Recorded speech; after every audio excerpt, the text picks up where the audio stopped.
Yes, hello, welcome. तो आपके exam में टाइप्स ऑफ कॉस्टिंग से क्वेश्चंस हमेशा पूछे जाते हैं। टाइप्स ऑफ कॉस्टिंग क्या होता है और types of cost and types of costing के बीच में बच्चे कंफ्यूज भी होते हैं। उनको लगता है कि types of cost and types of costing आपके सेम है। नहीं, देयर इज अ डिफरेंस। जब हम लोग कॉस्टिंग के बारे में बात करेंगे, है ना, जब हम लोग कॉस्टिंग के बारे में बात करेंगे, कॉस्टिंग क्या होता है? कॉस्टिंग एक आपका टेक्निक है। कॉस्टिंग क्या है? एक आपका टेक्निक है, एक आपका प्रोसेस है जिसके थ्रू आप कॉस्ट को आइडेंटिफाई करते हो।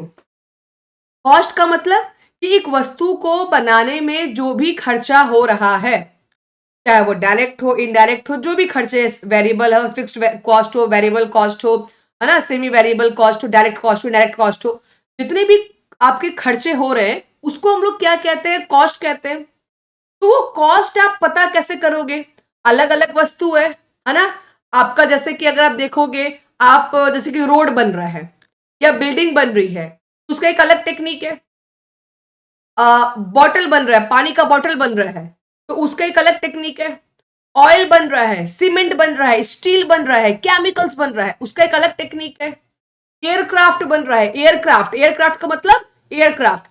एयरक्राफ्ट के एक बार में सारे एयरक्राफ्ट बनते हैं क्या? एक बार में क्या 1 लाख एयरक्राफ्ट बनता है क्या? नहीं, वो एक बार में एक ही बनता है।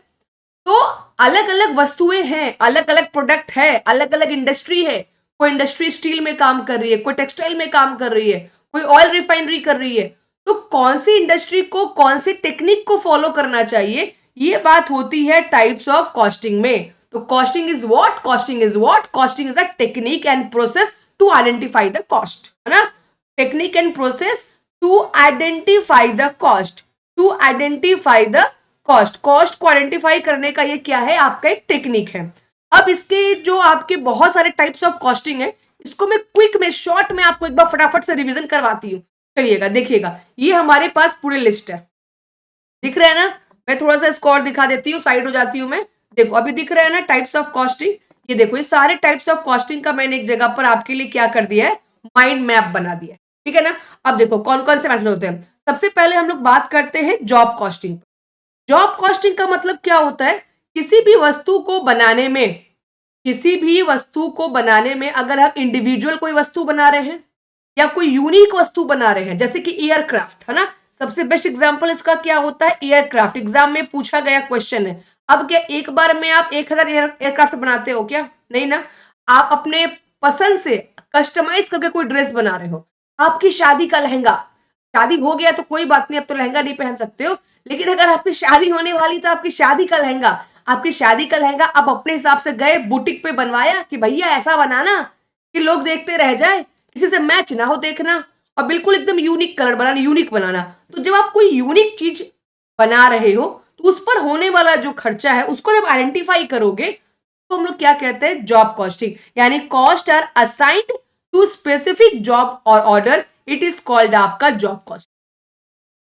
इसमें आपके टेलर्ड प्रोडक्ट्स आएंगे, स्पेसिफिक प्रोडक्ट्स आपके आ जाएंगे। Process costing, process costing, process costing का मतलब क्या? इसके लिए एक वर्ड हम लोग यूज करते हैं, कंटिन्यूअस प्रोडक्शन। क्या वर्ड यूज करते हैं? Continuous production. जब आप कोई ऐसी चीज बना रहे हैं जो एक कंटिन्यूअस प्रोसेस में बन रहा है, कंटिन्यूअस, बीच में ब्रेक नहीं कर सकते, वो एक सिस्टमेटिक तरीके से जो है वो बन रहा है। जैसे कि आपका ऑयल हो गया, जैसे कि आपका केमिकल मैन्युफैक्चरिंग हो गया। ये जितनी भी मैंने आपको यहाँ पर मीनिंग दी है ना, बिल्कुल टू द वर्ड दिया है, टू द पॉइंट दिया है। और उसके एग्जाम्पल्स भी वो एग्जाम्पल्स मैंने यहाँ पे डाले हैं जो एग्जाम में पूछेगा एग्जाम्पल्स। ठीक है, चलिएगा। उसके बाद यहाँ पर क्या हो गया? आपका टेक्सटाइल इंडस्ट्री में क्या आ जाएगा? प्रोसेस कॉस्टिंग आ जाएगा।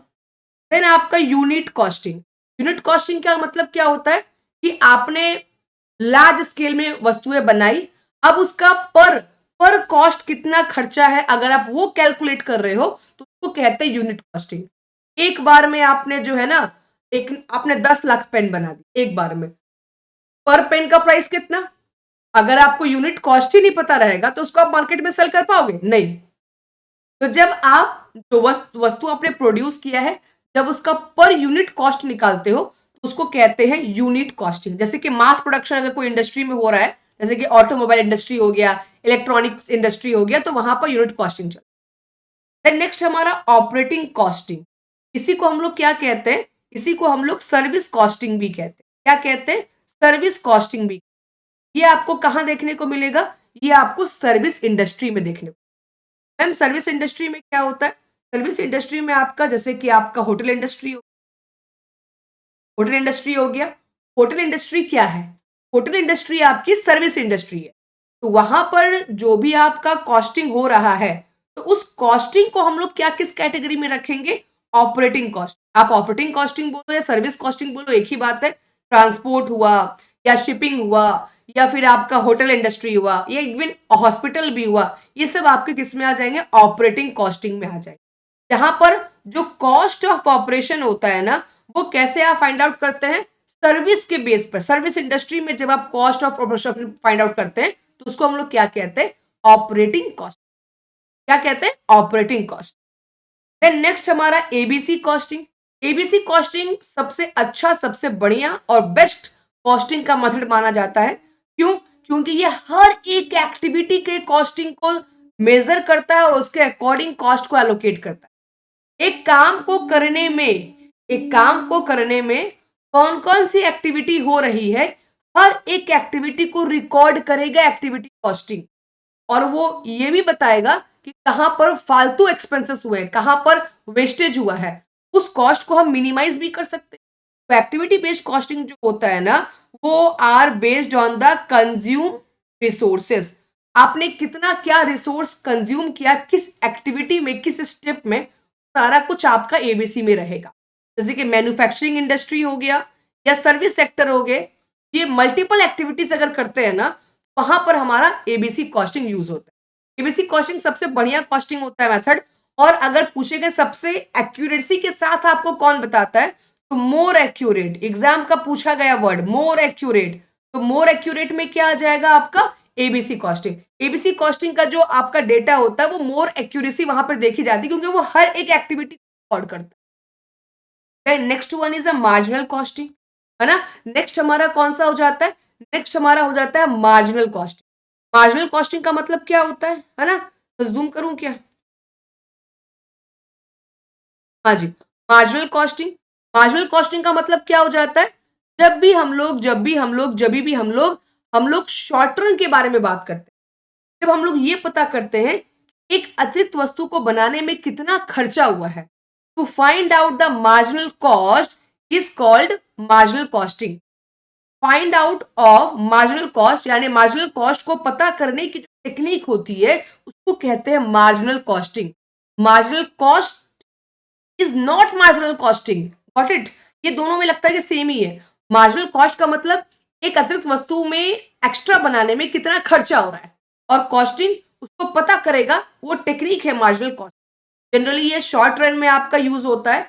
एक बहुत इंपॉर्टेंट चीज जो यहां से क्वेश्चन आपका पूछा जाता है कि मार्जिनल कॉस्ट में कौन कौन से कॉस्ट आते हैं, फिक्स्ड और वेरिएबल दोनों आते हैं क्या? तो याद रखना कि मार्जिनल कॉस्टिंग में फिक्स्ड कॉस्ट नहीं आता है। देखो यहाँ पे लिखा है ना एक्सक्लूडिंग फिक्स्ड, देखो यहाँ पे लिखा है ना एक्सक्लूडिंग फिक्स्ड कॉस्ट, दिख रहा है?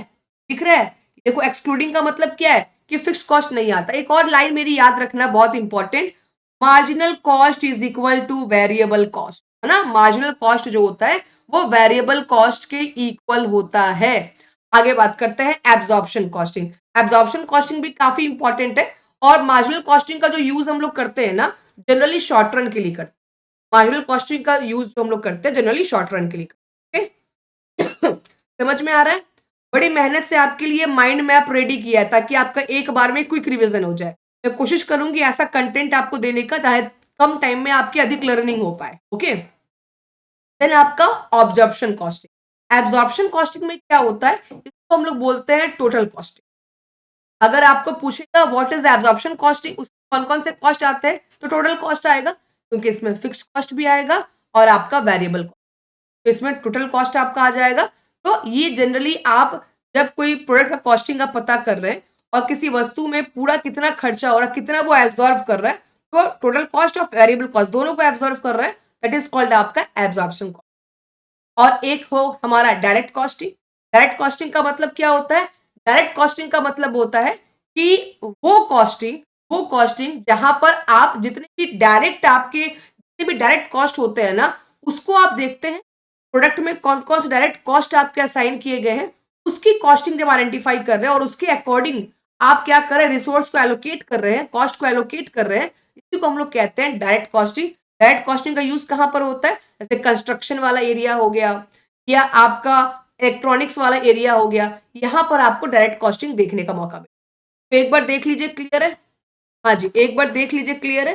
मैं साइड भी हो जा रही हूँ, जिनको भी स्क्रीनशॉट लेना है स्क्रीनशॉट भी ले सकते हैं, ठीक है। एक बार देख लीजिए क्लियर है, कहीं पे कोई डाउट नहीं है, कोई डाउट अगर आएगा तो कमेंट बॉक्स में बताना मेरे को, ठीक है। अभी देखो क्लियर है, स्क्रीनशॉट ले लिया। चलो अब इसके ना कुछ एमसीक्यू करवा देती हूँ, ओके। इसके ना कुछ आपको एमसीक्यू करवा देती हूँ ताकि ये पूरा आपके दिमाग में बैठ जाए, ठीक है। चलिएगा चलिएगा, ये हिंदी में भी यहाँ पर है, हिंदी में भी है। जॉब कॉस्टिंग को ही हम लोग क्या कहते हैं, जब आप कोई विशिष्ट नौकरी या आदेशों को सौंपा जाता है और उसका कॉस्टिंग आप पता करते हो तो जॉब कॉस्टिंग, ठीक है। कोई फर्नीचर बना रहे हो कस्टमाइज करके तो उसमें आपका आ जाएगा, टेक्सटाइल इंडस्ट्री में आ जाएगा, उसके बाद टेक्सटाइल में तो प्रोसेस जाता है आपका, आपका यूनिक प्रोडक्ट्स, आपका शादी का वेडिंग कार्ड आ जाएगा, ठीक है, स्पेशलाइज शादी का वेडिंग कार्ड आ जाएगा। प्रोसेस कॉस्टिंग में क्या होता है, प्रोसेस कॉस्टिंग में आपका होता है जब कोई प्रक्रिया के थ्रू जब कोई काम का उत्पादन हो रहा है और यहाँ पे निरंतर उत्पादन हो रहा है, जैसे कि आपका स्टील आ जाएगा, इसमें आ जाएगा स्टील, इसमें आपका केमिकल आ जाएगा, तो आप ब्रेक नहीं कर सकते, ये कंटिन्यूअस प्रोसेस के थ्रू आपका बनता है। यूनिट कॉस्टिंग का मतलब जब प्रत्येक प्रत्येक इकाई की लागत हम लोग क्या करते हैं, कैलकुलेट करते हैं। ऑपरेटिंग कॉस्टिंग, जहां पर हम लोग क्या कहते हैं, संचालन की लागत पर ही आधारित होता है, यानी कि जो कंपनी आपके सर्विस सेक्टर में आएगी, सर्विस इंडस्ट्री, होटल हो गया, हॉस्पिटल हो गया, ठीक है, तो जो भी आपकी सर्विस इंडस्ट्री है वहां पे हम लोग ऑपरेटिंग कॉस्टिंग या सर्विस कॉस्टिंग देते हैं। देन एबीसी, एबीसी में का पता उन गतिविधियों के आधार पर लगाया जाता है जो संसाधनों का उपयोग करती है और मिनिमाइज किया जाता है किसको, जितने भी आपके एक्सपेंसेस है, वेस्टेज है, उसको मिनिमाइज करने की कोशिश हम लोग। और देन सीमा लागत निर्धारण, यानी कि आपका मार्जिनल कॉस्टिंग, यहाँ पर आपका देखो यहाँ पे लिखा है ना, स्थिर लागतों को छोड़कर, यानी कि फिक्स्ड कॉस्ट नहीं लेते हैं, सिर्फ परिवर्तनीय लागत पर यहाँ पर हम लोग बात करते हैं। देन आपका अवशोषण लागत, अवशोषण लागत यानी कि एब्जॉर्प्शन कॉस्टिंग, जिसमें कि हम लोग स्थिर भी देखते हैं और परिवर्तनीय भी देखते हैं। टोटल कॉस्ट को हम लोग यहाँ पर ऐड करते हैं, चाहे वो आपका फिक्स्ड कॉस्ट हो प्लस आपका वेरिएबल कॉस्ट। लेकिन मार्जिनल कॉस्ट में हम लोग क्या देखते हैं, ओनली, मैंने जब ओनली लगा दिया तो कोई डाउट आपको नहीं होना चाहिए, ओनली आपका यहाँ पर वेरिएबल कॉस्ट आता है। और उसके बाद लास्ट में हमारा प्रत्यक्ष लागत, किसी भी वस्तु को बनाने में डायरेक्ट कॉस्ट भी होता है, इनडायरेक्ट कॉस्ट, ठीक है। तो जो भी डायरेक्ट कॉस्ट होता है उसको फाइंड आउट करना, दैट इज कॉल्ड आपका डायरेक्ट कॉस्ट। क्लियर है, ऑल क्लियर, ऑल क्लियर, ठीक है। हिंदी वाला फोटो लेना है आपको, फोटो ले लो, स्क्रीन पर विजिबल है, दिख रहा है क्लियरली, ठीक है। चलिए आगे बढ़ते हैं, एक आध दो MCQ. What is the purpose of job costing, हाँ जी, what is the purpose of job costing, job costing का पर्पस क्या होता है, आंसर कीजिए। जॉब कॉस्टिंग का पर्पस क्या है, कॉस्ट ऑफ इंडिविजुअल जॉब होता है या फिक्स्ड कॉस्ट होता है, ये टोटल कॉस्ट होता है, ये एवरेज कॉस्ट होता है।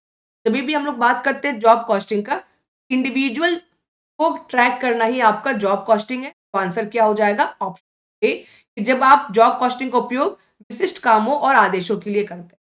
Clear, clear. अब आपसे कॉस्टिंग के सवाल बनेंगे, इन शॉर्ट में रिवीजन करवा दिया है मैंने, अब आपसे क्वेश्चन बनेंगे। चलिए आगे बात करते हैं। Which costing method is used when the products are homogeneous and produce a large scale? हाँ जी, आंसर कीजिएगा। Which costing method is used when the products are homogeneous? Products जब आपके होमोजीनियस है, यानी समान उत्पादन है, समान उत्पाद है, लेकिन ये लार्ज स्केल पर हो रहा है ना, होमोजीनियस तो है लेकिन लार्ज स्केल पर हो रहा है, ये क्या हो जाएगा आपका प्रोसेस कॉस्ट। मैम होमोजीनियस तो बैच कॉस्टिंग भी होता है ना, बिल्कुल एक बैच कॉस्टिंग भी होता है, लेकिन बैच कॉस्टिंग आपका लार्ज स्केल पर नहीं होता, बैच कॉस्टिंग आपका लॉट में होता है, लॉट में।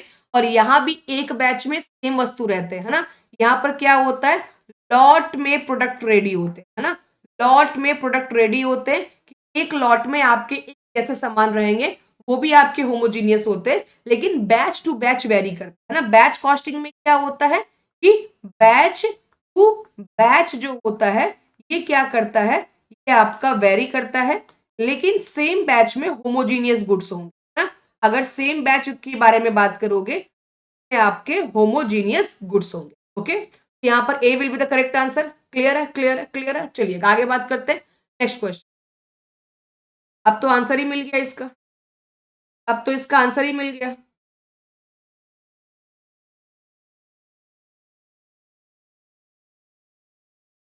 Which costing method is most suitable for the industry with continuous production process as oil refinery? तो ऑयल रिफाइनरी के केस में आपका क्या यूज होता है? हाँ जी, ऑयल रिफाइनरी के केस में क्या यूज होता है? ऑयल रिफाइनिंग में जॉब कॉस्टिंग या प्रोसेस कॉस्टिंग, ये हो जाता है प्रोसेस कॉस्टिंग। अभी हम लोगों ने देखा था। मैम प्रोसेस कॉस्टिंग इंपॉर्टेंट है क्या? इंपॉर्टेंट है। ऑयल में हो गया, टेक्सटाइल में हो गया, केमिकल में हो गया, ठीक है, सीमेंट में हो गया, स्टील हो गया। एग्जाम्पल भी यहाँ पे लिख देती हूँ। सीमेंट हो गया, स्टील हो गया, ऑयल हो गया, फिर आपका केमिकल बोलेगा तो केमिकल आपका ऑयल इसमें प्रोसेस कॉस्टिंग में। Next, marginal costing focus. What is the focus of marginal cost? What is the focus of marginal costing?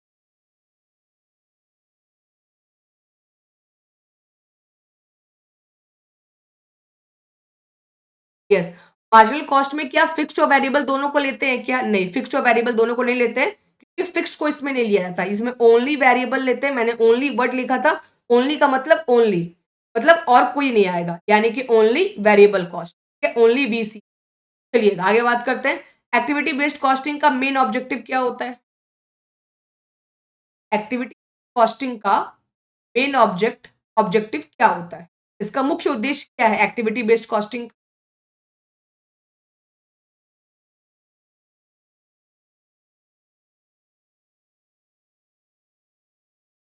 हाँ जी, ये क्या फिक्स्ड कॉस्ट पर फोकस करता है? नहीं, जितनी भी एक्टिविटीज़ होते हैं उसके ऊपर फोकस करता है, और वो कितना कंज़्यूम कर रहा है उसके अकॉर्डिंग यहाँ पर एलोकेशन किया। यहाँ पे आंसर क्या बन जाएगा आपका? ऑप्शन नंबर बी, ठीक है? जिसको कि हम लोग कहते हैं गतिविधि आधारित लागत, है ना? क्या कहते हैं? गतिविधि आधारित लागत। चलिएगा आगे बात करते हैं। Which costing method are both fixed and variable? कौन सा आपका फिक्स्ड भी है, कौन सा आपका वेरिएबल भी? कौन सा आपका फिक्स्ड भी है और कौन सा आपका वेरिएबल भी है, मतलब दोनों का उसमें आपको देखने को मिल जाएगा। एब्जॉर्प्शन, डायरेक्ट एक्टिविटी कॉस्टिंग या job costing? Yes.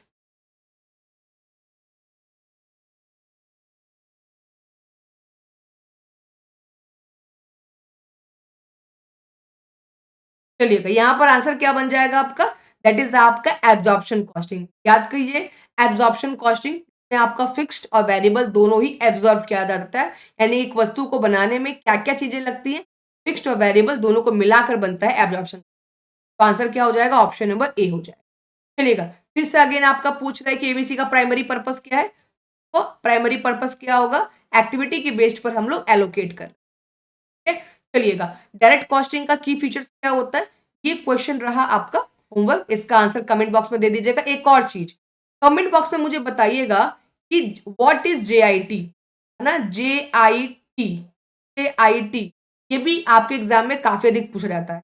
JIT costing, तो कमेंट बॉक्स में मेरे को बताइएगा कि व्हाट इज जेआईटी कॉस्टिंग और कहां पर इसका हम लोग यूज करते हैं। सबसे पहले कौन सी कंपनी थी जिसने जेआईटी का यूज किया? Got it? Got it? चलेगा। Thank you, all the very best, take care.